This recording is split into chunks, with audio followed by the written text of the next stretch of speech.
Bob Mazur talks about how they found out that another police officer was compromising their investigations. Yeah, I was going to get as much as I could about the Panamanian underworld and the Cali cartel, and I think we would have done 10 times more than what we did if it wasn't for this officer compromising the operation. But eventually, as it became clear, and the way I found out about it was that, DEA had the princess. DEA had a female informant at the top levels of the Cali cartel who was a major resource, who's written a book herself called Snatched. And she went to a meeting, and lo and behold, one of the guys who I was dealing with, she was at a very top end meeting of the Cali cartel. And one of the guys that I dealt with, a money broker and drug trafficker, was there and said, "Man, we've got the greatest thing in the world. We've got a cop on the take." Welcome to Game of Crimes.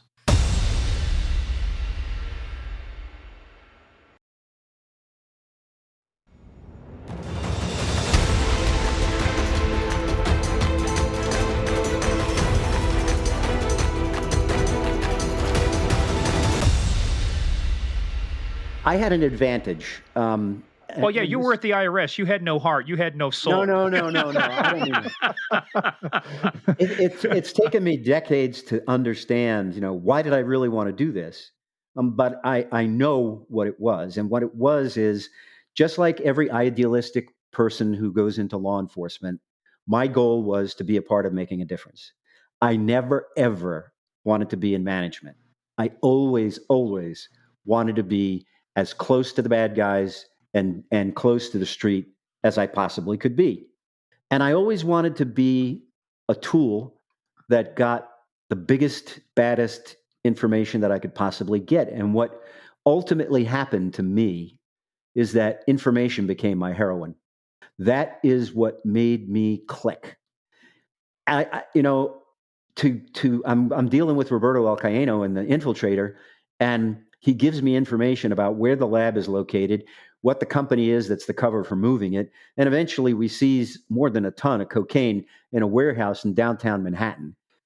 The feeling that you get as a result of that, being a person who wants to be a part of making a difference, causes you to want to get out there and let's get the next big thing. Mm-hmm. So, and people go like, "Oh, wow, you're in all these 5-star hotels and these great restaurants." And it's, my feeling was I could have been in a McDonald's. It really didn't matter to me.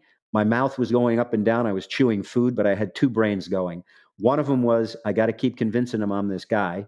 But the other one was, my agent brain is, how do I nudge the conversation without creating concern to get it in the right direction for me to get more information, to get what I'm really here for.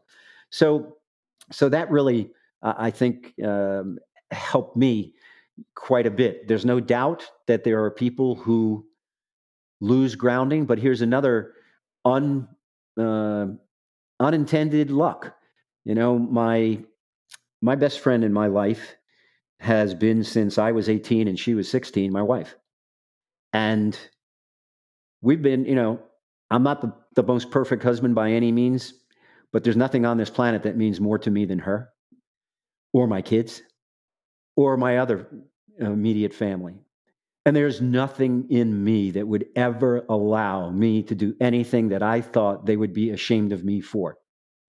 And unfortunately, part of the story of the betrayal, includes the fact that I had an undercover guy working with me who was a DEA task force officer who was on the take. 2 years before I started working, he was moving dope. He was taking intelligence and providing it to guys who were connected to the Cali cartel. And it was all for the money. That was the bottom line. But if you look at his profile, you can understand why. He had 2 divorces. He's paying alimony for several kids. And a mom. You know who that profile fits a lot too? Because when they look at it from an espionage standpoint, Americans always do it for the money. The Russians will tell you it's not ideology. They do it for the money. Aldra James, divorced, paying alimony. Robert Hansen, his was a little bit more ego-driven, but Earl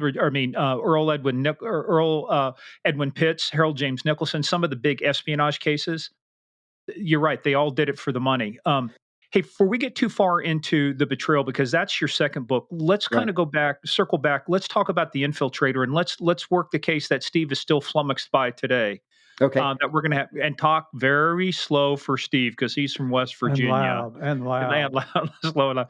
But let's go back. Let's go back and talk about the precursor because now we've got. I mean, fabulous information about working undercover and the extent you went to, which obviously serves you well in this case. So let's get into Sea Chase now and how the operation came about, and then how you ended up writing the book, The Infiltrator, about that. Well, with respect to laundering money, the Medellin cartel, on a scale of education of money launderers, I'd put them like at a junior in high school, compared to the Cali cartel, which, in my view, actually there were PhDs in money laundering, totally different methodology of laundering. The Medellin cartel, beside having the coletas and the cash in holes back in Colombia, they relied upon the black market money exchange, the black market peso exchange in that region of the world, but it's one of many, many black markets around the world. So when I try to help people to understand what is it like to run black market money and to be a person who carries out either exchanges of dollars for pesos or dollars for goods. Think back to economics. I don't know if you took economics 101, but if you did, I remember my professor, the big deal was supply and demand. If you're a businessman and your supply and your demand are equal, you will be a very wealthy guy because you won't have excess supply taking up capital. Or if you have short supply, you won't have impatient clients who are looking elsewhere. So, what do I have? I have unlimited amounts of currency coming to me from the Medellin cartel. Who are they going? They need to find somebody who has something they want that is going to give them what they want and will take dollars for it. The easiest and the lowest hanging fruit are importers in Colombia who, at the time, if they wanted to go through official channels, would lose about 28% of the value of their pesos to buy dollars through the official market. Plus, once they did that, they had to declare that they were importers, and the Colombian government, Dion, is going to be looking for them to be paying taxes, and so they don't want to do that. So they'll much rather than lose 28%, they would much rather come to me as a black market money guy, and buy pesos because I have demand clients, importers, willing to sell those to my supply clients on the other side. Now, I don't want them to ever meet one another because if the trafficker knows who the importers are, he'll start dealing with them directly. That's why you get cut out. You're cut out. Yeah. So now, and vice versa, you don't want the importers to know who the brokers are that deal with the traffickers because you're going to get cut out. So the trafficker at the highest level is going to be willing to give up probably somewhere in the range of about 15% of the value of their money on this simple example to get Colombian pesos. So I'm going to make 15% on that side. On the demand side, the guy who's got the import business and wants the dollars is probably going to pay as much as 10% of his value of his money in order to be able to get the dollars. So I'm making a swap of $1 million. I make $250,000 swapping dollars for pesos because I have payers on both sides, supply and demand clients, willing to take advantage of getting what it is they want. Now, sometimes the traffickers don't want pesos. Sometimes they want the money just put into a Swiss account. You're going to charge them a fee for that. Sometimes they're going to want to be able to buy goods in a free trade zone, and you can arrange for that.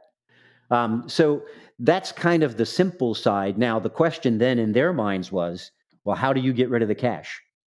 How come you are able to get rid of the cash? Well, that's pretty easy. I got 30 jewelry store locations on the East Coast. I also have a private plane that services an air charter service from Florida to the Bahamas. I can fly anywhere in the Caribbean and get rid of the cash. So they had, and that was another problem that I saw. My bosses would say, don't tell them how you're going to launder the money. They don't need to know. My comeback would be, how the heck do you expect me to get them to be comfortable that I know what the hell I'm doing unless I lay it out?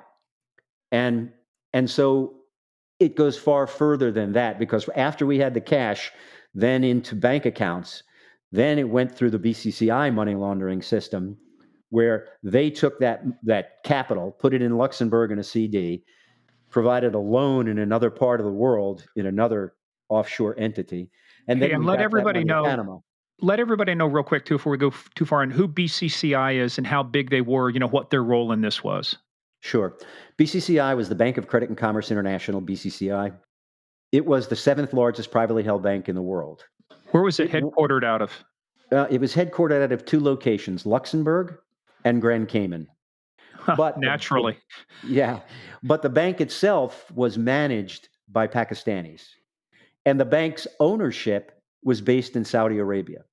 They were the largest Arab bank in the world at that time, expecting to become bigger movers and shakers in the international banking community, which is why the unfounded accusation by some people in Pakistan is that they felt that BCCI got targeted through a combination of influence of law enforcement by the intelligence community and the Western banking community, who wanted to knock them down off their peg.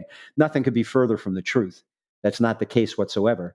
As I just told someone else in an interview not long ago, if BCCI was guilty of anything, it was they bought big gold signs that they should have never bought. Because the only reason I walked in that bank was because they had a massive gold sign that said Bank of Credit and Commerce International. And the Medellin cartel was saying to me, ultimate payout to our accounts in Panama must not come from dollar accounts within the borders of the United States, must come from US dollar accounts in Panama. And why? Because we own Noriega. And we know he'll never give up any accounts that are associated with us. So we need you to open them up. Hey, but Bob, we had our second episode was with George Young, which was Pablo's business partner, and he had $65 million in an account down in Panama, and he got nationalized by Noriega. Didn't he have a bad habit, even though he said he wouldn't do that he would nationalize accounts and take money? Yeah, it's called the land of opportunity. Oh, there's nothing I could do about that. The government, they forced this, they did that. The best thing that ever happened for the BCCI investigation was when I guess it would have been Reagan and Bush at that time, when they froze all Panamanian country dollar accounts at the Fed, because at that stage everybody was running around with their hair on fire going, where the hell are we going to go with this cash now? And so I went back to my BCCI contacts and I said, listen, Panama's too hot. Now that was hard for me to do because my financial advisor, a guy by the name of Amjad Awan, was the financial advisor for Manuel Noriega.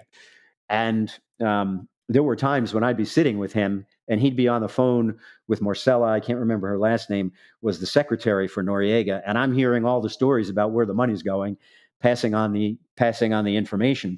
But when they did that, I went to the guys in Miami and I said, hey, do you have any suggestions other than Panama? Because I need an alternate option. My clients don't want to go through Panama anymore. And they said, well, yeah, we have an inner circle of people all around the world that work with clients like you. So then they introduced me to 3 guys in Paris, one of the guys in the UK, the manager in the Bahamas, a guy in LA. Next thing I knew, man, I had met so many bank officers, including a board member, and had explicit conversations with them about the source of the money. So yeah, Noriega sometimes would not necessarily tell the truth about why certain things had to happen the way he claimed them to happen. But I do know that Fabio Ochoa sent him a small coffin. And that's where they got the scene from the Infiltrator.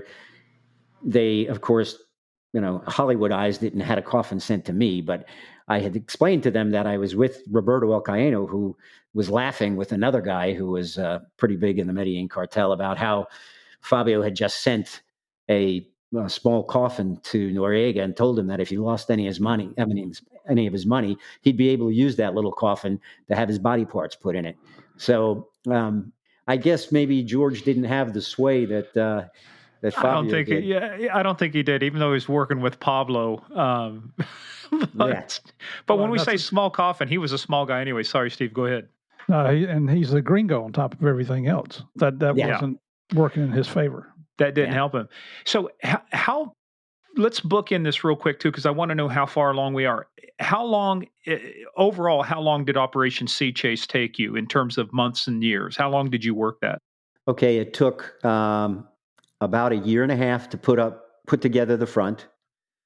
It took 2 years of undercover.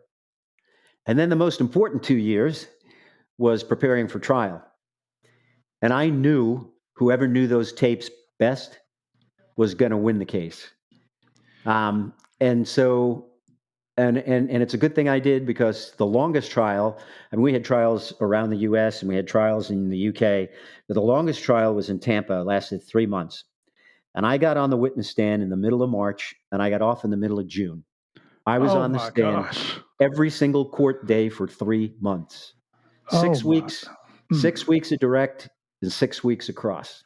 Man. And I was so intent on trial prep concerning the tapes that, and I'm just kind of obsessed with detail. And I think that although it's a flaw, in this case, it was an asset. I got done with the undercover thinking that, okay, I'm handing off all these tapes and they're going to be copied when they get back to the office, and there's going to be a transcription company that's working on them. And this is what we call in law enforcement a teachable moment. You are about to find out what. Everything that I handed off was in a big ass file cabinet sitting there. There hadn't even been copies made of the tapes. Oh, no shit. No shit. So now we need to put together a team in order to be able to get this stuff transcribed.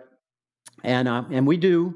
We had a team of like 12, and of them, maybe we had a transcription company out of Miami, plus about 5 of us that were working nonstop on the tapes.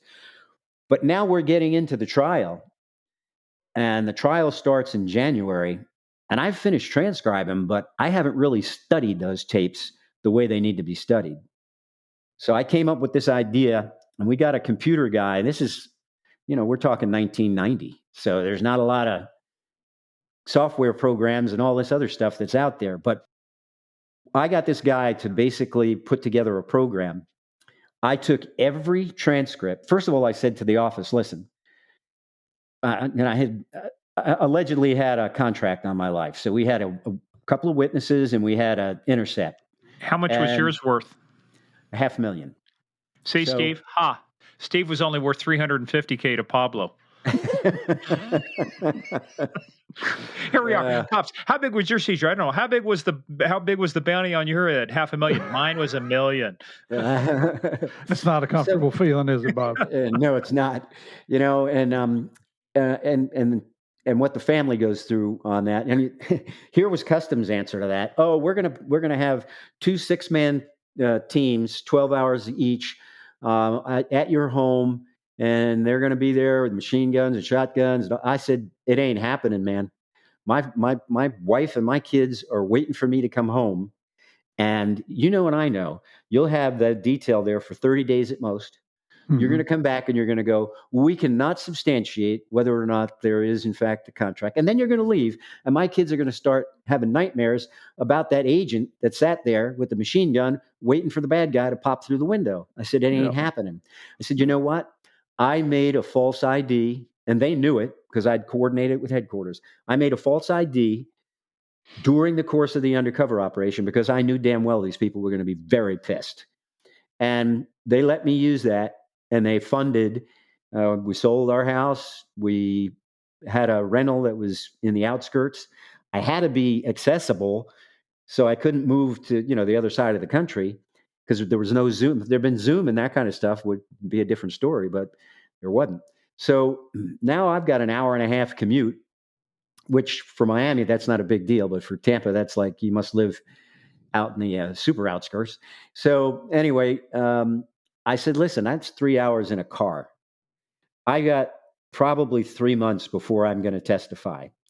So here's my next crazy request. I would like you to get me a hotel room right by, not far from the office, was within probably 4 miles of the office. I want all the tapes there. I want recording equipment there. And I want to be able to dictate as I read the transcripts.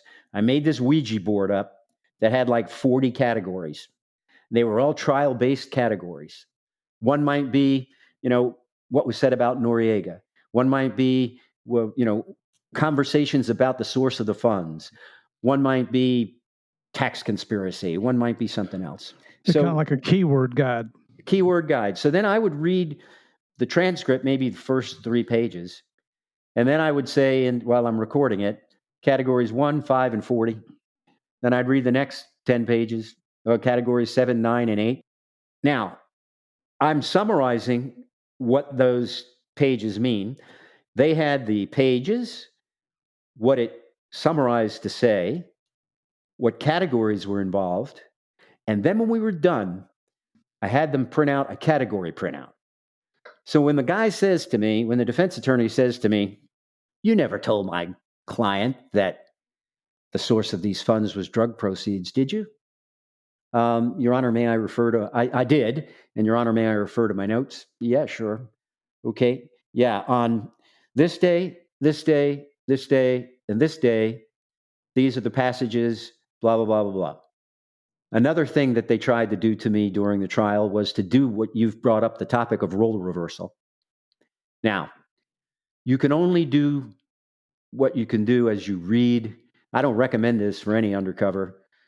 I had a unique circumstance. I had the best judge on the planet in Judge Hodges, who is a senior district court judge in Tampa, later on to Jacksonville. So Judge Hodges knew me from many other cases. Now I'm being cross-examined by a guy out of Miami by the name of Jay Hogan. Hogan used to represent a lot of guys in the cartel, along with Bob Scrolla, who's a district court judge there. Now, they were both defense attorneys in that trial. But Hogan had the job of trying to establish role reversal. One of the things that I was always told in the undercover school was, I know you want to be polite as an agent, but if somebody doesn't refer to you by your real name and refers to you by your undercover name, politely remind them that that's your undercover name and what your real name is. After about the 30,000th time that I said to Hogan, Mr. Hogan, my name is Mazur. Musella's my undercover name. Now, the jury's rolling their eyes because they know the whole deal. Mm-hmm. Even the judge was somewhat rolling his eyes. So I said to Hogan, I said, and Mr. Hogan, if it would help tomorrow, I'll bring a name tag, and and that way you'll see my name. And he just laughed just the way you did. So the next day, I knew damn well his first question was going to be, Agent Musella, blah, blah, blah, blah, blah. So I had 2 yellow stickums with bold black magic marker that said Mazur. So I took it and I put it on my chest. And I said, Mr. Hogan, I promised I would bring you a gift if you couldn't remember my name was Mazur. And there it is. And he laughed. And I said, oh, and I have a second one if you'd like to put it up by the podium, which he said, oh, okay, he's still trying to make light of it. And he takes it and he turns around.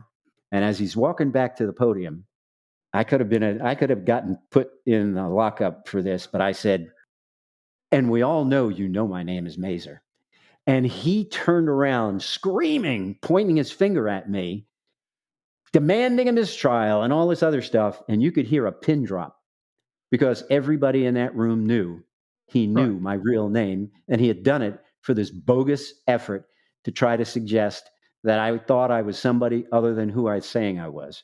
And I definitely would not do that in Judge Adams' courtroom. But I would do that in Judge Hodges' courtroom. And he and I have spoken often. one of the other defense attorneys, a guy out of Washington, he goes, well, he's representing one of the bankers, and he goes, now this money went here and it did this and it did that and it went here and it did that. That's just normal business transactions, isn't it? And I looked at him and I said, no, sir, that's money laundering. And he went ape, and he's demanding a mistrial. And they dismissed the jury, and I'll never forget this. So Judge Hodges turns to this guy, and he goes, maybe you want to think hard about the questions you ask this witness, because it appears to me he's pretty smart. And I said to myself, wow, I think I got the judge in my corner here. Did you smile when he said that? No, I tried not to, because, but it almost becomes role reversal in the courtroom, because I'm spending 3 months with these defense attorneys and with the jurors and with the families of the bad guys. And in your question about, did I feel any type of sympathy toward them? If I like you, I like you. And if I don't like you, I don't like you. And that's how I acted as Robert Masella. I couldn't put on for a guy as though I thought he was the greatest thing since sliced bread. It would be more of a situation where, we need each other, so we're going to do business together, but I wouldn't go socializing with him or any of that kind of stuff. On Roberto, I knew he was lying to the government when he tried to suggest that he didn't know who the buyers were of the 2,000 kilos of coke that got seized at the warehouse, when he'd been telling me that it was headed to Boston for a mob family in Boston. So, when I got to meet him after he was arrested, he had dagger eyes, but eventually I told him, listen, it's just a job, man. And I promise you, if you do the right thing, I'll work as hard for you as I did to do my job as an undercover agent. And he kind of let it go. But the ones I felt the worst about really were the bankers. When I finished testifying in June, the trial still had to go another month or so. And I had already told. Real quick before how many total defendants are we talking about here now? By the time you make this case, how many people end up being charged? And are they all on trial at the same time? Or are you doing multiple trials? Doing multiple trials, 85 initially charged, but then there was a second wave that got us to like 100 or, more, over 100. This one had six defendants. One guy who was really in charge of getting the Medellin cartel's Air Force. He worked with a guy by the name of Ricardo Londoño, who was a race car driver that taught Pablo how to race racing cars, and also was in charge of getting. They wanted Rockwell 1000s and Rockwell 980s because they could take off and land on short runways, bumpy runways. They had big gas capacities, long range, and so this guy that I was dealing with, Rudolf Armbrecht, was working with Londoño to get those. And these are guys are direct reports, right, to Pablo Escobar and to Gerardo Moncada.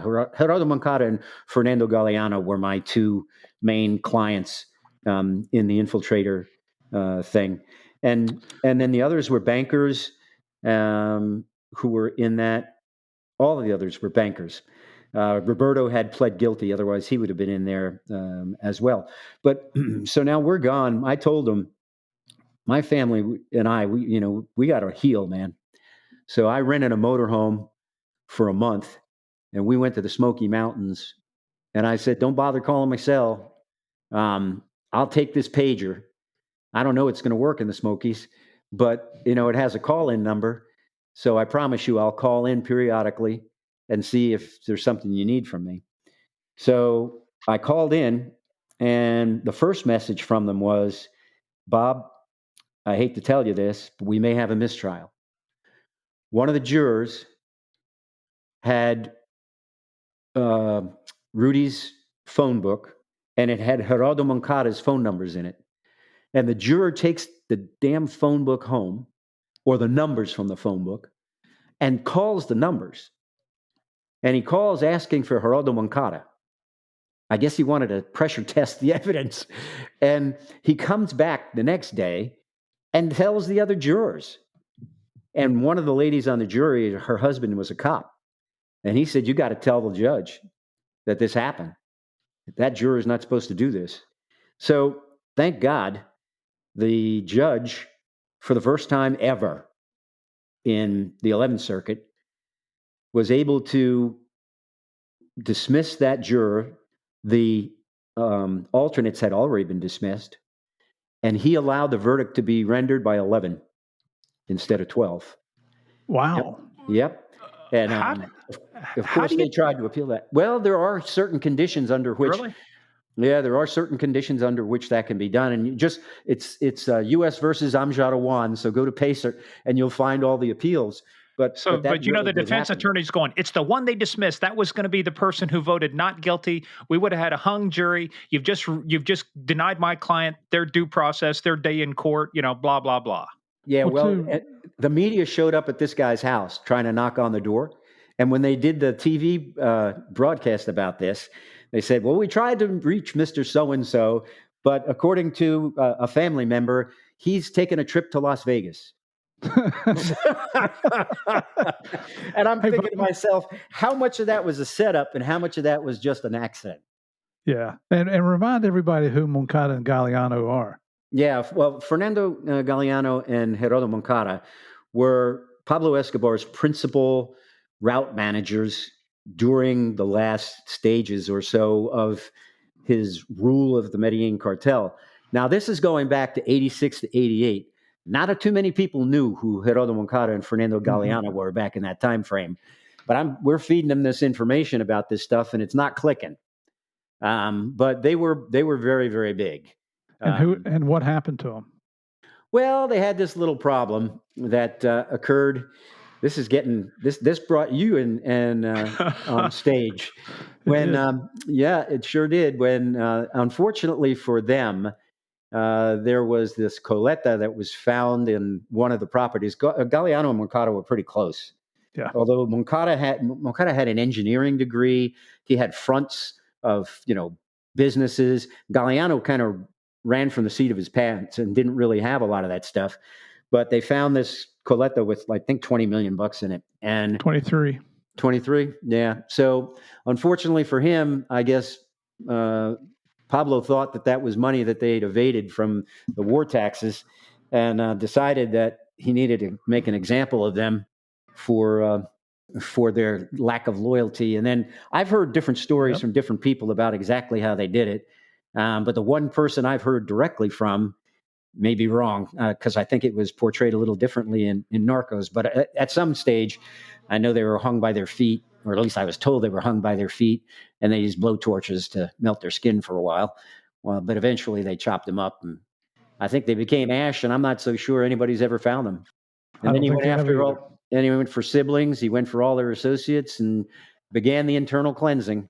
Yeah, well, the condition is called assuming room temperature. When you've assumed room temperature, it's from a diagnostic standpoint, it's pretty much over for you, regardless of how many pieces you're in. So, and that's led to Pablo's escape, and there goes the second manhunt. Yeah. Well, and see, the thing is, it's amazing how these stories all intertwine. Now, let me ask you something, Bob. At that time, did you know of Murph and JP at that point? Did you know what they were doing in DEA?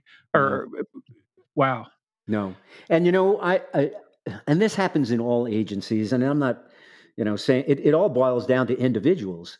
We all have to be responsible for doing what we think is the right thing. And sometimes what people honestly think is the right thing turns out to be maybe not the right thing in another person's eyes, but they're all done with good intent. But I was denied the opportunity to go to Panama undercover. I had an invitation to meet with Noriega and be housed by Amjad Awan, my financial advisor, who used to be the manager of the BCCI branch in Panama, and whose father was the head of the Pakistani National Police and in charge of the ISI. So I had pretty good control of security if that had happened. But I was told that Customs was told that no, DEA felt it was too dangerous for an agent to go undercover there. But later it turned out that, at nearly the very same time with the Atlanta undercover operation, I know my very good friend Cesar Diaz was down in Panama doing undercover. So I scratch my head when I wonder why it was too dangerous for me, but it wasn't too dangerous for Cesar. Oh, I know. Oh well, no, we can't have these inside baseball jokes. Okay, why was that, Murph? Well, our listeners can't see this, but my right fist is Customs, my left fist is DEA, and I'm striking them together. Butting heads, yeah. Because they're butting heads, don't get along. Yeah. I think that's improved, Steve. What do you think? I certainly hope so. Well, see, all it takes is, see, when I used to teach interview and interrogation, I said, it's not the answer. Listen to the delay in the answer. What do you think, Steve? Oh, it's like, have you ever robbed a bank? Oh, define rob. Yeah, define rob. It's like we had the one guest. Who was it? They said they'd really like to meet Pablo. I said, hey, shocker, dude, Pablo's dead. That's going to be a little tough. So yeah. Hey, but Bob, let's talk about that too, because we kind of want to bring it full circle because you're at Customs, but let's close this piece on Customs out by talking about your book, The Infiltrator, because I'm very interested in what point did you write this? Why did you decide to write this? And then how does somebody the caliber of a Bryan Cranston get a hold? I mean, how does the process of somebody like him getting a hold of this and turning it into a movie? Well, I wrote the book in 2009. And when did you punch out of federal service? 1998. Okay, so you're a ways removed from your federal time and everything. Yeah, when I retired from DEA, I started a one-man investigative business and consulting because I had an offer by the Independent Counsel's Office to be engaged by them to help them to work on one of the cases that was going after one of the former Secretary of Housing or of HUD. And so I had an instant client, and most of the people who were working at the Independent Counsel's Office were lawyers who used to be prosecutors who were now, waved the magic wand and they made them special prosecutors. And so it instantaneously gave me contact to a bunch of law firms. And the next thing I knew, I had an investigative agency with 10 former federal agents. And I purposely found 10 agents from 5 or 6 different agencies because I wanted a broad area of expertise within the agency. Diversification. Yep. And we even had Cesar Diaz's wife, a probation officer, there doing pre-sentence reviews, and IRS agents and Homeland Security and DEA and FBI, and we got along really well. We had one big thing in common, and I mean, our company motto was family first. I mean, if you've got something that your family needs, one of us will pick up. Don't worry about it. And the other one was to, try to make a decent living and provide a good service. So you know how it is with the cottage industry around the world. You dealt with people in many different countries, and there are a lot of these small cottage industry things that are out there. And we bonded with them. And I mean, there was no information in any corner of the world we couldn't get. So I've been doing that. Now I thought about it. And real quick, you forgot the third motto is we always let the FBI people write the press releases. Well, that was the best part. That he went from IRS to Customs to DEA and never looked at FBI. That's right, man. Yeah. So and my transition to DEA was interesting because I was one of the old men. I was 41 when I went through Quantico, and it was a different experience. And the guy who hired me out of Tampa, Mike Powers, is the guy who said to me, hey, I'm sensing you're not going to really want to stay with Customs. I pissed off enough people at Customs that I knew there would be a target on my back, basically because I let it be known in writing. They were taking resources off this case left and right, and there was stuff that needed to be done that wasn't being done. And okay, if you're not going to do it, fine, but you need to be held accountable. So I was writing the memos on what needed to be done, what wasn't being done, and all these other good things, and eventually testified before a Senate subcommittee about the fact that inexplicably these resources were taken off the case, which made a huge difference in our ability to go after some major people that we could have otherwise gone after. So by that stage, I knew my days were numbered. And Mike said to me, well, if you're interested in coming to DEA, I'd really, really like to do another one of those money laundering undercover ops. And I said, well, Mike, the only thing that I'm not so sure you can guarantee me is, one, I can't take a bust and pay again. So I'm a 1310. If you make me a 1310, and my daughter's got 2 years left to go before she's in college, just guarantee me for a couple of years I'll be in Tampa. And then after that, do what you got to do. And he said, I'll make it happen. And Mike, for very good reasons, has a way of being able to convince other people that his idea is a good idea. He's a legend. He is a legend, and he made it happen. And so I got to go through that, and it was a wonderful, wonderful experience. But I was really disappointed. Maybe it's changed now, but of all the agencies on the planet that I think would benefit from long-term undercover training, it's DEA. And I know too many horror stories, two of which I mention in my book, that clearly these people were never trained in it. They had all the red flags for why it is that you would think that you better psychologically profile them, and they needed a lot of supervision, and they didn't get it, and they crashed and burned. And the guy who I formerly worked with got 11 years. I'm just sorry it was only 11, and I'm glad I got a chance to be a part of putting the evidence together that unequivocally made it clear that he was dirty. And that, and your second book, The Betrayal, which we just kind of alluded to, you lay that out. I've only read I was about 60% of the way through, so I went ahead and read the last two chapters. So I know who you're talking about there. But, that's a guy who was elected Officer of the Year, right? He received that award. He sure was.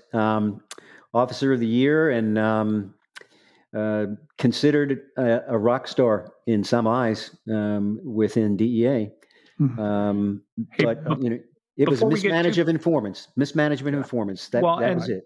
And that's the thing too. You don't have that oversight, that transparency. The people who are there to make sure the guardrails stay in place and things don't go, off the rails, so to speak. But finish up real quick too about you wrote the book. How did you go from what prompted you to write the book, and then how do you go from that to having obviously it gets optioned. Hollywood takes a look at it, turns into a movie. How did that process come about? Well, I was fortunate in that I was contacted by Universal Studios to be a technical consultant on the Miami Vice movie, which goes to show you that I'm maybe better at undercover than I am at technical advising. But anyway, it made a lot of money. It made a lot of money because Michael Mann was the director, and Jamie Foxx and Colin Farrell were in it. Why is it that Miami Vice is a running thread for almost every episode we do? Either it's people saw Miami Vice and they say, I wanted to go be a cop, or Murph thought he was going to be driving fancy cars, and now you're the technical consultant for Miami Vice, the movie. Yeah. Did you get to meet the real guys from Miami Vice? Don Johnson or anybody? No, I didn't, because they weren't involved in the movie at all. But actually, when I got that phone call from Universal Studios, I thought it was one of my buddies trying to pull a fast one on me. We've got this contract for you to go work for Universal Studios on Miami Vice with Jamie Foxx and Colin Farrell. I was like, yeah, right. I said, okay, send me the contract. And sure enough, it showed up in the email. And so, how did they find you? I mean, out of all the people, how did they find you? Their research, I guess. I had, among other things on my website, was information about my having worked undercover as a money launderer within the Medellin cartel, and because a lot of the work that we were doing related to money-related cases, financial crime. So it was one of the things that I. And you were also down in that Florida area too, which made it. You had a feel for the vibe and everything. Yeah. So I worked with them, and I got to sit down with Michael Mann, and at the end of it, he goes, "I'd like to do a movie about your life." And I said, "What?" He goes, "Yeah. No, I see. I can envision what this would be like." He goes, "But you got to do the hard part first. You got to write a book." I said, "Okay. Well, how do I go about doing that?" So he goes, "Well, you're going to need a ghostwriter," and I couldn't recommend anybody any higher than Elaine Shannon. So Elaine Shannon, who wrote Desperados, and I got together. At the time, she was working with Time magazine, and she was assigned to Condoleezza Rice, and she was flying all over the world. So it was hard to really get things moving. And eventually we both came to the decision that, all right, maybe you should find somebody else. So now I don't have her, but I've got the makings of a book proposal. And I go to, I know who I reached out for. I reached out for Mark Bowden because he had done Killing Pablo. So Mark Bowden goes, well, I got all this stuff on my list, and I don't have the time to do it, but here's the name of a guy, and I forgot that guy's name. And he goes, call him. He may be able to do it. So I called this guy, and he goes, no, I'm backed up on too much stuff. He goes, but you're going about this backwards. You've got the idea, you've got the story, you've got the beginnings of a proposal. You need a book agent. The book agent is going to have a stable of writers. They'll get you a ghostwriter, and they'll market it and try to find a publisher and try to find a film rights person. So you need to go to Sterling Lord Literaristic in Manhattan. It's been around for like 80 years, very highly respected agency. So I went there and I met with this lady, and I started Phyllis Brophy. So I told her about it, and she said, well, I know Michael Mann personally. He's told me about this story. Sure, we'll take you. And I said, okay. And I said, well, now what do we need to do in the way of a ghostwriter? So she said, well, we've got all these wannabe writers, and you can do a contract for hire. And that's an important thing for any law enforcement officer that wants to do this. You don't want to lock into a writer on your proposal who now has the guarantee that they're going to be writing the book, because so many people have different ideas after they've seen the proposal. So I did a straight out contract for hire, and it wasn't that expensive, at like $5,000. And I paid for this young lady's assistance. She was an editor with a publishing company. We put a proposal together. I gave it to Robert Ginsler, my agent at Sterling Lord, and he gave it to a couple of different publishers. And lo and behold, one of the Hachette arms, Arcade Publishing, bought it. So now I think I'm okay. I'm getting ready to go. It's going to be good. So there were only one. Have you already bought your boat yet, and the slip where you're going to put your yacht and everything? No, it's at this stage, it's costing me more than it is I'm making money. Okay, if I tell people, if you think you're gonna get rich writing a book, you're gonna get rich because of the opportunity to be able to share information. It's not because of the money you make writing the book. You've got to go. That book has to be something that becomes part of your platform. So now they've got the proposal. They go to Arcade Publishing. Arcade says yes. They only have one detailed chapter because the proposal only has one detailed chapter. And the editor there goes to me, hey, do you have any other chapters? I go, I got about 6, but nobody's ever seen them. I wrote them. And the ghostwriter hasn't seen him. He said, well, send him to me anyway. I sent him. He called me back. He goes, hey, we think you can write the book. We don't think you need a ghost agent. A ghostwriter. We think our editor will work with you, and it'll all work out. So lo and behold, that's when I got anointed as an author, and so now I'm writing the book with the help of the editor. And all of a sudden, unfortunately, as we're getting ready, the owner, because it was a mom and pop owned publishing company, the owner unexpectedly passed from a massive heart attack. Now the publishing company is going to the 2 sons who don't really want to have anything to do with publishing. And my proposal becomes an asset that they sell to another publishing company, Little Brown, which has a very good reputation. And then we made the book. So the first go around, the movie rights were purchased. Mark Cuban has a publishing company, and I've forgotten the name. A production company. I forgot the name of it. He bought the production rights. We dealt with a screenwriter. He was a screenwriter who did the series on the capturing of Saddam Hussein. And it never really went anywhere. And eventually, after 2 rounds, I got the rights back. And luck's better than being good. A friend of a director, a nice guy by the name of Don Sikorsky. He's crazy about reading true crime. Happened to pick up my book in a bookstore and read it and went to Brad Furman, the director of The Lincoln Lawyer and others, and said, Brad, we got to do this film. Next thing I know, I'm on the phone with Brad, and ultimately we work out a deal, and he finds a production company, and we're off and running. And ultimately, I'm fortunate enough that Bryan Cranston decides to take the lead, and now that's all history. Well, is that the Don Sikorsky that was a government employee? I don't think so. He does documentaries. Oh, no, okay.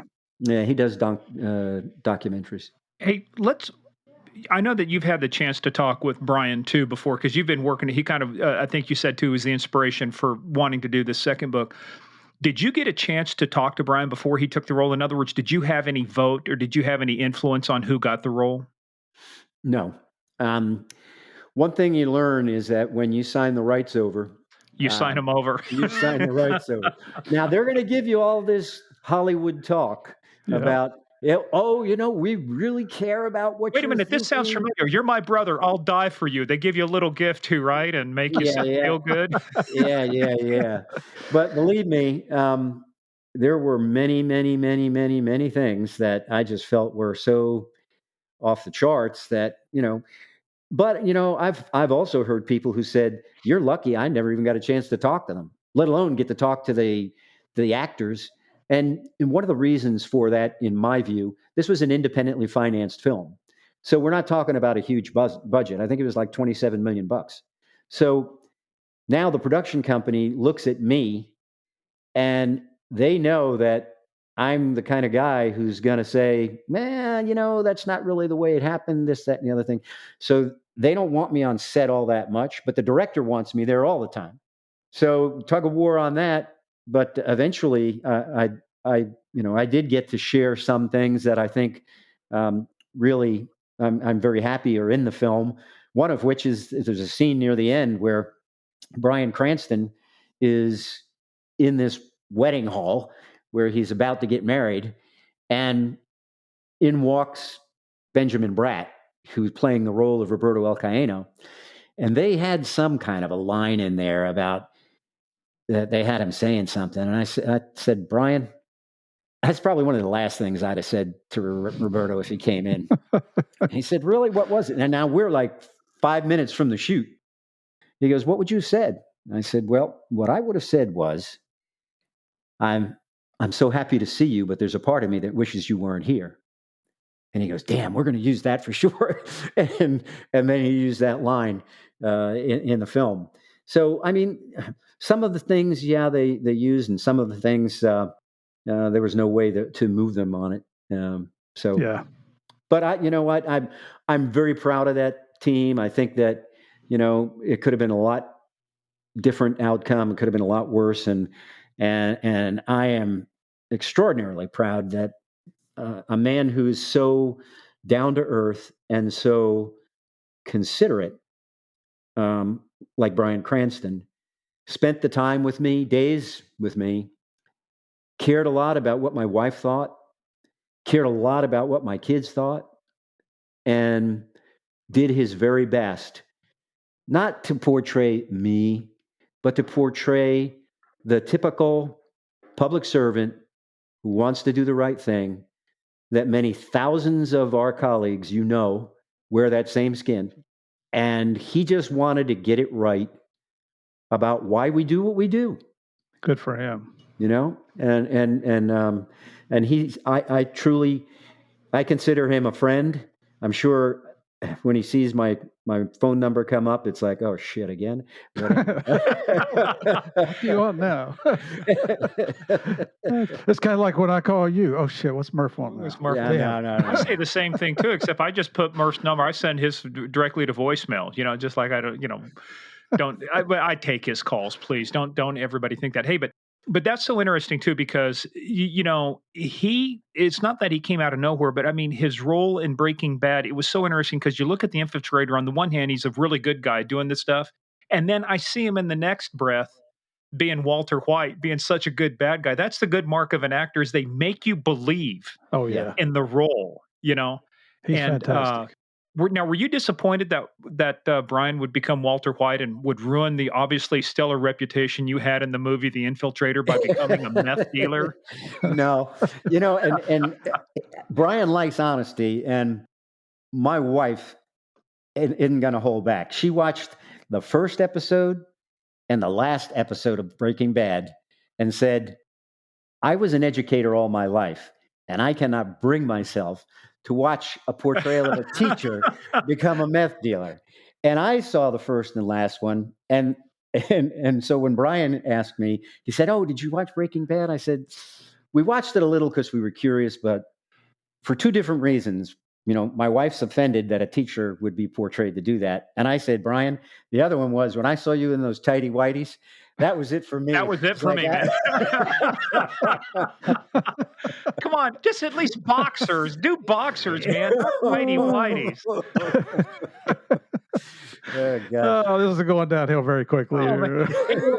Well, let's talk though about your latest project too, because this was based upon, like you said, and Murph. I'll let Murph say it because he's got a saying about cops we both believe in. Yeah, nobody hates a bad cop worse than a good cop. Right. And how did this operation affect you to the point of where you wanted to write a book about it? Well, my motivation to accept the offer from DEA to come to that agency was certainly in part because of Mike's promise of wanting to give me the opportunity to get back into the underworld and go after what I thought was extraordinarily important. Yes, getting inside the Cali cartel, identifying the owners of the money and the brokers and all that other stuff, that's important. But to me, what was most important is I am of the firm belief that the greatest majority of the $2 trillion a year that gets laundered for every type of walk of criminal activity is principally laundered by a small number of intentional, corrupt bankers, businessmen, financial service providers who service that money. They are probably the most visible one of late in prosecution by a DEA SOD case is, excuse me, Altaf Kanani, who was really the Goldman Sachs for the underworld, laundering about $16 billion a year based in Pakistan and Dubai. Those guys are out there. Those banks are intentionally involved in that. And it just disturbs me that people like to think that bad guys are stupid enough to try to trick people into laundering their money. Every major bad guy I ever talked to about this said, I want guarantees. They're not going to come and try to trick you into handling their money. You're going to be their biggest nightmare. So I wanted to be able to get the further evidence about that aspect of support to the underworld. Yeah, I was going to get as much as I could about the Panamanian underworld and the Cali cartel, and I think we would have done 10 times more than what we did if it wasn't for this officer compromising the operation. Mm-hmm. But eventually, as it became clear, and the way I found out about it was that, DEA had the princess. DEA had a female informant at the top levels of the Cali cartel who was a major resource, who's written a book herself called Snatched. And she went to a meeting, and lo and behold, one of the guys who I was dealing with, she was at a very top end meeting of the Cali cartel. And one of the guys that I dealt with, a money broker and drug trafficker, was there and said, man, we've got the greatest thing in the world. We've got a cop on the take, and he's in Tampa. And he used to work with this guy in Sarasota. And that guy in Sarasota and Panama, and that guy is a DEA undercover agent. And everybody who's working with him are DEA agents and informants. I'd suspected him for many different reasons, and I lay it out in the book before that. But now it was for sure. There was only one person that could possibly be. Hey, and Bob, at that point, did he know that you knew? Did he have a suspicion along those times that you were on to him? No, it was time for me to give him disinformation. I convinced Mike that I need to stay under. And he compromised a spoke or two of the wheel, but only a spoke or two, although it was the most lethal spoke in the Cali cartel. And it was only a faction. My theory was that I could keep the rest of it alive, but if I fed him disinformation, I could help us to get the evidence that we really needed to really put him away. And the most important thing he wanted to know, no doubt, was when are we taking it down? So I had a meeting with him that I give a lot of detail about in the book. And I knew that the World Soccer tournament, part of it was going to be in Orlando at Disney. And those were going to be hot tickets. We were taking it down 3 months before that, but I convinced him that was the plan. We were taking it down then. And when we took the case down, by then, we're all over pen registers. We're all over all kinds of stuff on him. And we told him, Mike invited him to the office in February. It wasn't June, it was February. And he said, man, you really helped us a lot in this case. And we're going to have a victory party here tonight at the Hyatt. So, can you join us? And because we're going to take everybody down. But the one guy that you dealt with, he's in Fort Lauderdale, came in for some other reasons. We're going to take him down. Well, he wasn't in Fort Lauderdale, but that guy, he didn't know that. So he goes, nah, I got a lot of work I got to do back at the office. I'm in homicide now, and they threw these cases on my desk and blah, blah, blah.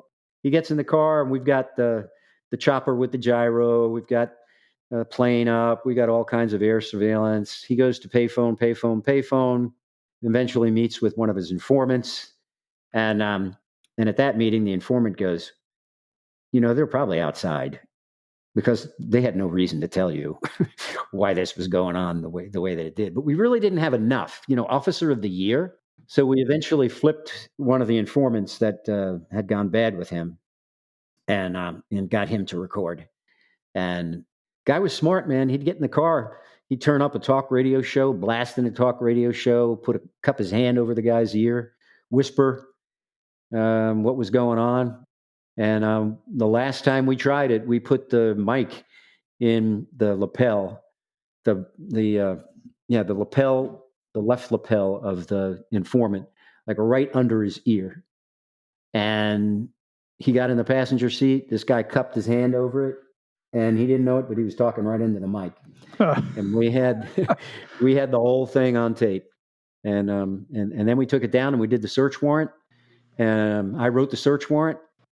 And among other things that one would not expect would be in somebody's home, stashed between the insulation in the attic and the ceiling, was a 33-page NATIS report, one of the most recent ones for Miguel Rodriguez Orjuela. Wow. All types of cash, records of cash deposits, buying cashier's checks, buying Bob, things, cash. And let our players out there know what NATIS is. Yeah, National, what is it? NATIS. Narcotics and Dangerous Drugs Information System. Yeah. It's DEA's internal reporting mechanism. Yeah. It's kind of, for those who are out there that were in customs, it's kind of the equivalent of tax, yeah. Treasury Enforcement custom system, yeah. And that's some of your most valuable, basically, information and intelligence. That's very close hold stuff that is being pulled together. And so the fact that he has this outside the office, hidden behind the insulation, somebody might look at that and go, "Look, I ain't a highly trained observer, but I call that a clue. He's trying to hide something." Yeah, it was a clue for sure. So, but anyway, with the tapes, I did having been an IRS agent, it was pretty easy for me to put the financial side of it together, to show all the unexplained deposits that he had, all the unexplained cash expenditures he had. We had him dead to rights. He pled guilty, and the judge hit him under the guidelines with a max sentence. And no nice. John Doe tax returns, right? No John Doe tax returns. Good. Well, and you're being humble about this because he dimed you out early in the investigation. You're already undercover, right? Yes. And it's just by the grace of God we're talking to you today. I mean, you're talking about the Cali cartel. I was in Colombia undercover. They knew who I was. And the guy who knew who I was kept trying to string it out. Luckily, the DEA, we have a plan. There's an exit time. You damn well know you're exiting at the exit time. You're not staying too long. I was in a restaurant, Tremonti, up on the top of a hill, holding court with everybody and anybody from the Cali cartel that I could get my hands on to meet me. Because what I really wanted was, as I was told, and I don't know if it's true or not, but I was told that at that stage, because we're talking 1991, there weren't undercover operations that we'd done. It was pretty much forbidden for undercover ops in Colombia. So, and actually, it was kind of an interesting thing. After I meet there, the guy who knows from the Dirty Cup that I'm a DEA agent calls him and goes, "You son of a booger, you lied to me. He can't be an agent. We all know they can't come here undercover." He was at Tremonti's all day, and they tried to get me to stay later. And I said, "No, ain't happening." Actually, I was in the restaurant a half an hour longer than the ops plan. And my boss later on wanted to cut my tongue out for staying there 30 minutes later than I was supposed to. But yeah, no. And then after that, I was doing undercover in Panama, which, it was just as easy to get grabbed there. Still, like I said, by the grace of God, brother. Yep. Yeah, you're down. Well, now it's the gentlemen of Cali Cartel, as we're finding out from Chris and Dave. So we're doing a whole series on Patreon with Chris Feistel and Dave Mitchell, who they made season 3 of Narcos about. Okay. About working with the gentlemen of Cali, the same gentleman who ripped people apart with chains on their motorcycle, and disappeared them. Yeah, it wasn't motorcycles; it was vehicles. SUV. That it was. It was That's motorcycles. Much more humane. It was motorcycles in Narcos because But yes, and they were fuel efficient electric SUVs, so everybody was green when they did this. Hey Bob, let's kind of bring this now towards a close here. Let's talk real quick too about you've got 2 books out now. So you've got The Infiltrator out, and then you've got Betrayal out. Movie was made about The Infiltrator. What's going on with Betrayal? Any appetite on that one for seeing the silver screen or streaming? Yeah. Amazon Publishing bought my book for distribution in North America, and at almost the same time, Amazon Studios bought the movie rights. So we have a small team that they've engaged to attempt to put a screenplay together, and it's amazing, but probably 1 in 1,000 books gets through that process. So we're hopeful that that'll happen. Certainly, the fact that Bryan Cranston has an interest in it makes a difference. Well, is it potentially? Would he be in this one too? Yeah, it'd be a sequel. Oh, it'd be a sequel. Cool. That would be cool. Yeah. But now, is your advice going to him to be, look, you can do anything you want in this movie, but I have one rule: no tidy whities. Hey, and where can people find your books now? Sure. Well, I've got a website. It's Robert Mazur, Mazur.com. You sure it's not Musello? No, it's not. Sir, that's my undercover name. I really where's my sticky note? I want to feel like I belong here. I got your sticky note right here, big boy. So if you go on there, there's a tab for books and film, and then from there you go to The Betrayal, and you can see a promotional video, a read at the beginning of the audiobook. I got the chance to read the audiobook, which was kind of Brilliance, which is a kind of an offshoot of Amazon that took the audiobook. And so we'll see what happens and hope for the best to try to do something with it. I think most importantly, I really, it would be fun to do that, and I'd really like to do that. But what I really want to do as much as I possibly can is to continue to present around the world. I just got back from Cairo. I'll be going to Germany here soon. I've had the opportunity to speak in the Far East, the Middle East, just about any place you name it, other than Colombia.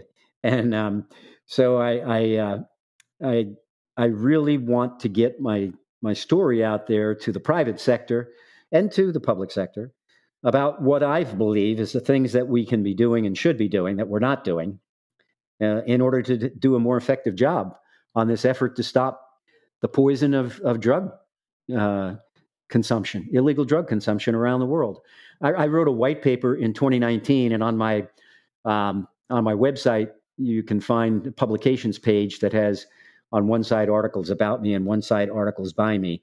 So if somebody scrolled down to 2019, they'll see the white paper. And I think that money laundering, there's a distortion about the effectiveness that law enforcement applies in the use of the money laundering statute. 99% of the time, it's an add-on statute to a case where we've got the drug dealer locked in, we've got the healthcare fraud guy locked in. No, just like the counterterrorism, joint counterterrorism task force run by one central location, all terrorist-related information goes through that center. There should be a similar center that goes after money launderers. There are people who make a living laundering money. They don't give a damn if you're involved in drug trafficking, you're pilfering treasuries, you're dealing with prohibited nations like Iran. They're just there to hide the darn money. Those people, we need to identify the top 10 and start knocking them off. And those task forces need to have a rich involvement of local law enforcement, state, federal, the military. I think the SOD model is perfect for the types of agencies that should be involved.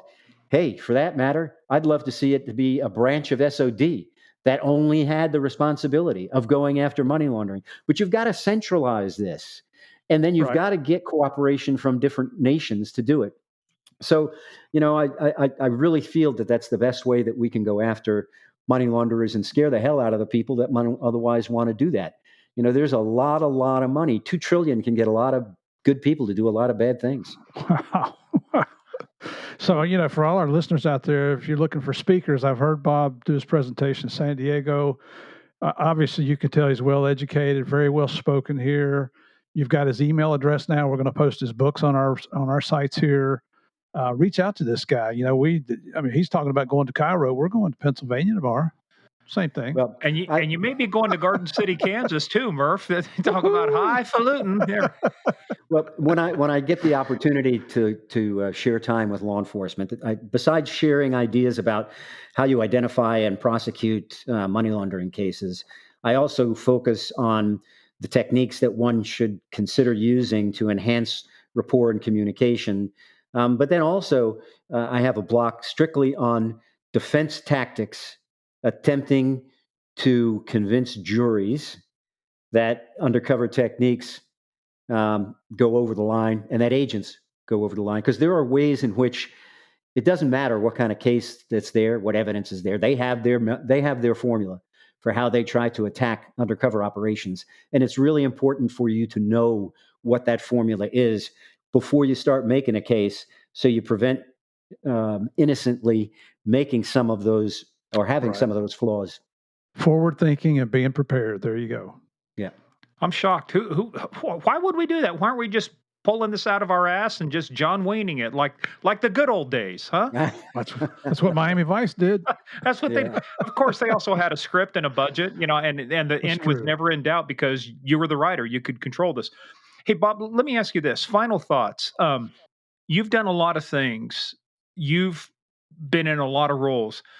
For you, what was the biggest lesson in life that you were taught before you got into law enforcement that guided your actions? That, because you were presented, like you said, with so many opportunities. It was great to hear you talk about your wife and your kids, because we've had some guys come on and talk about some of their demons that they've dealt with after working undercover or stuff. Lou Velozzi, episode 4, Joe Pistone, or not Joe Pistone, Joe Piersanti, sorry, the DEA agent who was shot in the head over in Afghanistan. A lot of people went to some very dark places. Where do you think you learned this moral compass early on so that you could separate clearly and not have this carryover between the fictional world and the real world? I wish it wasn't true, but I'd say I'm lucky. I'm lucky that I had leadership that had enough foresight to recognize the value of truly helping agents to understand the tools they need, the knowledge they need to do long-term undercover. I'm lucky that I'm not an agent who just got assigned by DEA to the city that's furthest away from where his family is, with a wife who's got a baby and who's sitting at home thinking about nothing other than what is he doing now.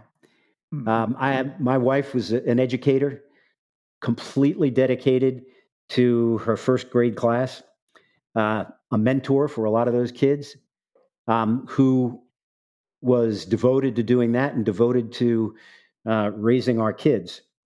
And I'm lucky that I had a mom and dad who, as I said before, we're all about government service. My dad hardly ever talked about what happened in World War II. Just before he passed, he shared some stories with me. But he was at NZO. He was on beach landings in Africa and Palermo and many other places. And I didn't just hear about his love of country and my mom's. I felt it. I felt it. So that helped.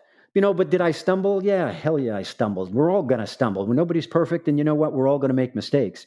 But when you finally get that opportunity to self-reflect and think about that rabbit hole you're just about ready to get down into, if you've got that background to be able to help you, and I talk about the psychological profiling. I mean, I don't know it any more sophisticated than this. So the shrink told me they're looking for somebody. They're looking for people who see things black and white, not a lot of gray, not a lot of rationalizing.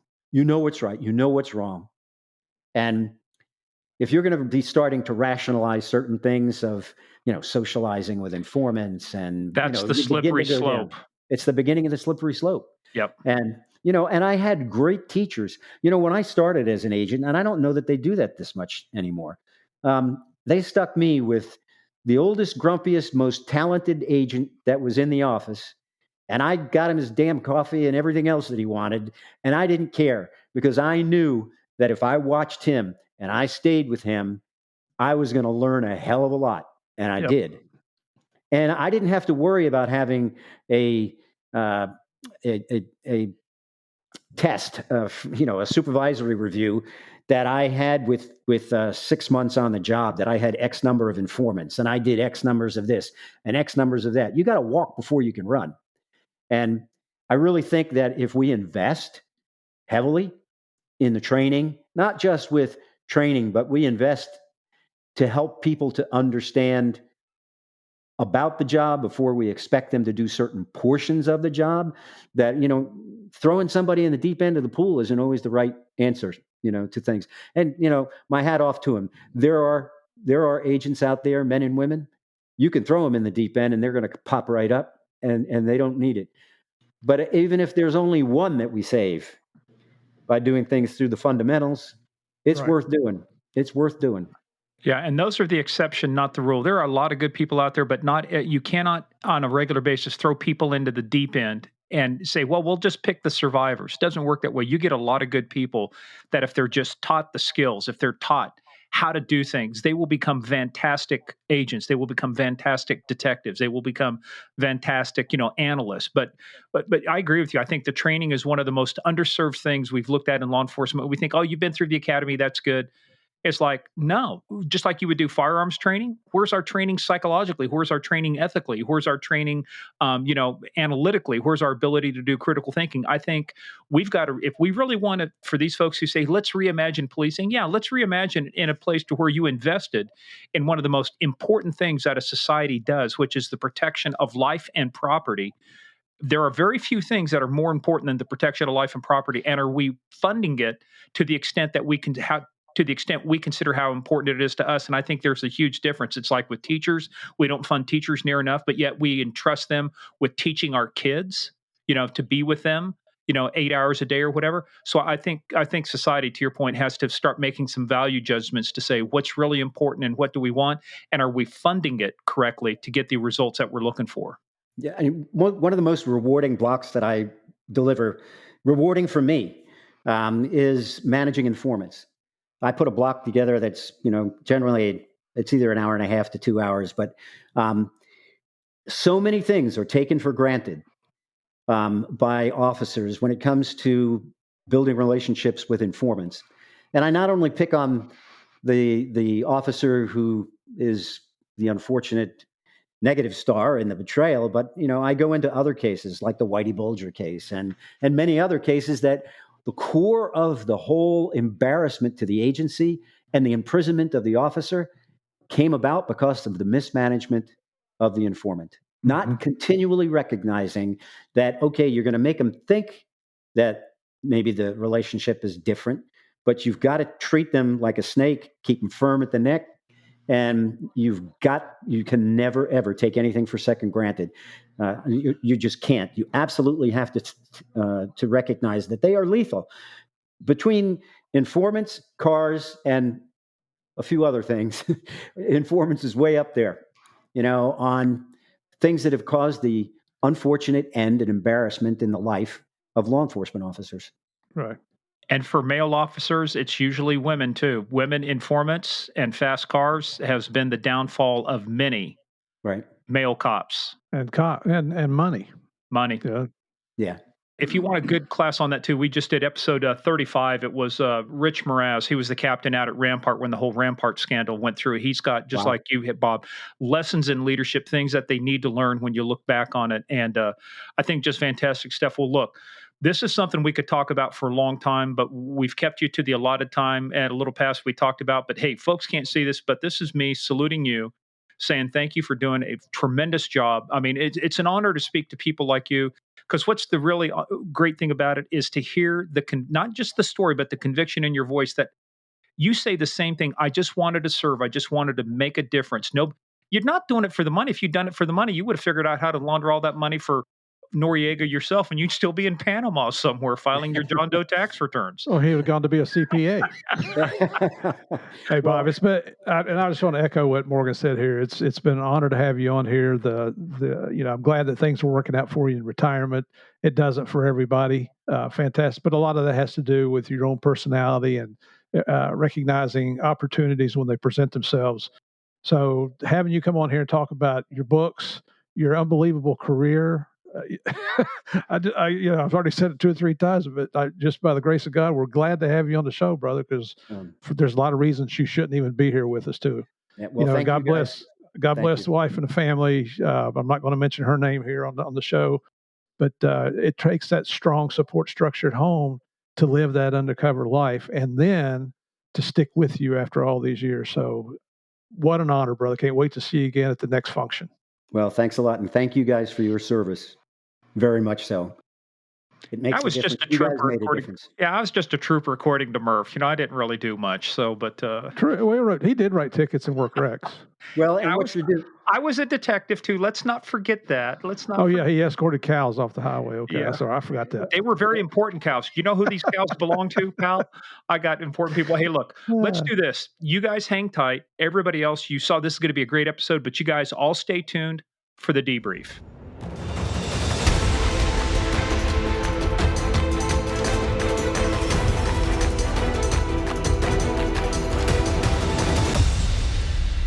Everybody thought I was crazy when I said this is the intro to the episode. I was talking about Dan Brown and, watch the first 5 minutes and you're hooked.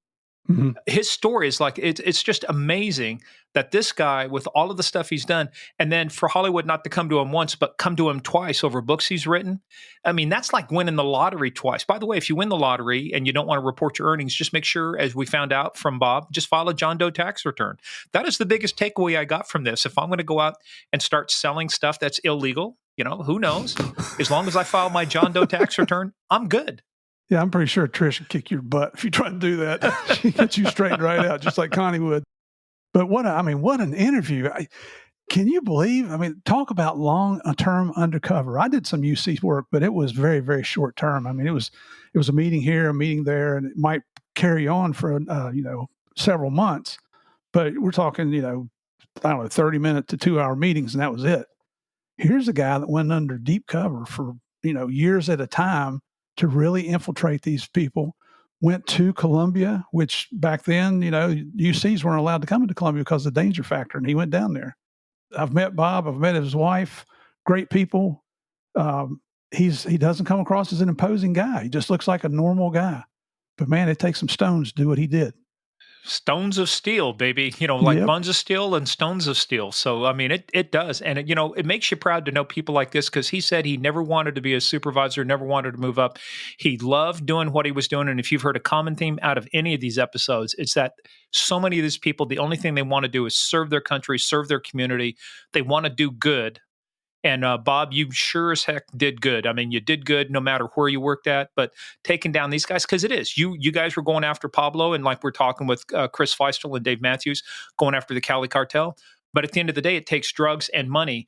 If you can remove one of those from the equation, that's good. If you can remove both of those from the equation, that's even better. And so you guys were that 1-2 punch. So this is us saluting you again, Bob. Job well done, don't you think, Steve? Absolutely. Absolutely. Very proud of you, brother. And it wasn't Dave Matthews, it's Dave Mitchell. You must have been listening to some music.